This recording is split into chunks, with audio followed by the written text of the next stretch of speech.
तो हेलो दोस्तों, उम्मीद है कि आप लोगों को मेरी ये कहानी वीडियो पसंद आ रही होगी। तो मेरे आज के कहानी का शीर्षक है भूतिया पेड़। तो चलिए शुरू करते हैं। एक नर्मदापुरम गांव में एक बड़ा सा गांव था, जिसमें एक मनोहर, उसकी पत्नी सुजाता और उसके 2 बच्चे रहा करते थे। लेकिन गांव में उनका परिवार सबसे खुशहाल परिवार था, इसीलिए गांव के लोग उनके परिवार से जला करते थे।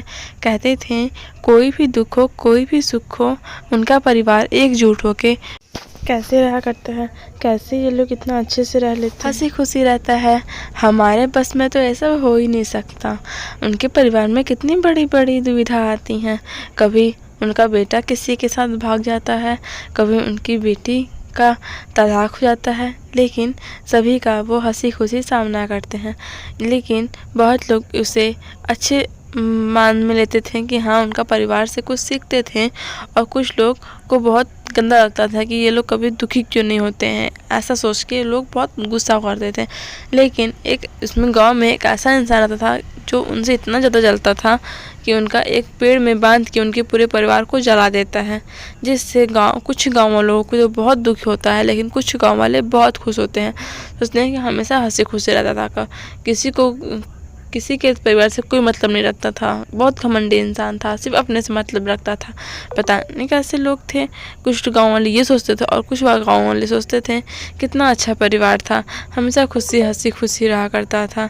जब भी कोई गांव पे कष्ट आई है, सबसे पहले गांव के सामने वो खड़े मिले हैं हमें। लेकिन पता नहीं कौन इसे मार डाला, और कुछ ही दिन बाद गांव वाले ये बात पता लगाने की कोशिश करते हैं कि उन्हें मारा किसने। लेकिन बहुत खोजबीन के बाद पता चलता है विनोद की बहन ही उसे मार डाली है, और उसके परिवार को विनोद की बहन नहीं मारा है। ये बात जान के गाँव वाले एकदम हैरान हो जाते हैं और जाते हैं विनोद की बहन से पूछने के लिए, तुमने अपने भाई को ही क्यों मारा। तो इस बात पे विनोद की बहन कहती है, हमेशा हंसी खुशी रहते थे, मुझसे कोई मतलब नहीं रखते थे। उनकी एक बहन थी, वो तो एकदम ये बात भूल ही चुके थे। उनके पास इतना ज़्यादा पैसा था, फिर भी वो लोग मुझे फूटी कौड़ी तक नहीं देते थे। तो गांव वाले इस बात पे बोलते हैं कि तुमने वैसे कर्म भी तो करने चाहिए ना, जैसे तुम्हारा भाई माने, तुम्हें छोटे पे ही अपने भाई को अपने घर से निकाल दिया था, तब तुम्हारे भाई ने अपने बल से ये सब किया था, तुमने अपने भाई को नहीं मारना चाहिए था। और ऐसे करके गांव वाले उसे पुलिस के हवाले कर देते हैं। लेकिन विनोद गांव वालों के सामने आता है और बोलता है मैं नहीं मरा था, मेरी पत्नी भी सही सलामत है। मुझे कोई मारने की कोशिश कर रहा था, मुझे बस ये पता लगाना था कि इसके पीछे है कौन, और इसके पीछे मेरी बहन है। मुझे ये जान के बहुत दुख हुआ। तभी रात में विनोद के घर के बाहर एक पेड़ से आवाज़ आता है, मैं हूँ। तब विनोद सोचता है कि ये कौन हो सकता है, मुझे मारने वाली तो सिर्फ मेरी बहन थी।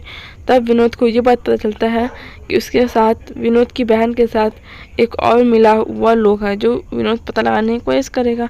सो देखना ना भूलें। Thanks for watching. वीडियो अच्छी लगी हो तो लाइक सब्सक्राइब करना ना भूलें दोस्तों। अगर आपको जानना है कि कौन था उस पेड़ के पीछे हूँ का आवाज़ लेकर, तो नेक्स्ट एपिसोड देखना ना भूलें। बाय बाय दोस्तों। देखना है कि नहीं देखना है, thanks for watching, bye bye.